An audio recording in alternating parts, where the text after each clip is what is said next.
এখানে দেখেন একটা টিম কাটে অবশ্যই সব কালার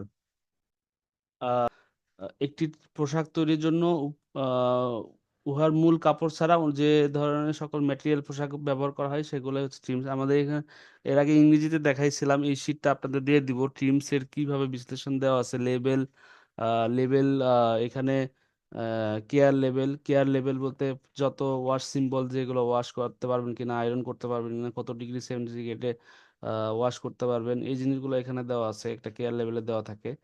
তো লেভেল এটা হচ্ছে মেইন লেভেল বা স্ট্রাইপ লেভেল বলে।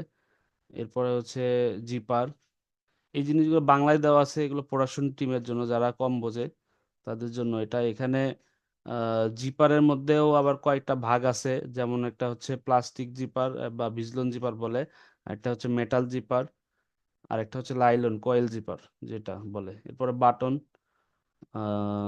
এটা হচ্ছে button, plastic button, button whole, machine সেলাই, সুইং থ্রেড, ইন্টারলাইনিং, এই জিনিসগুলো আপনাদেরকে দিয়ে দিব। এই জিনিসগুলা কোথায় কিভাবে ব্যবহার করা হয় এই জিনিসগুলো এখানে দেওয়া আছে।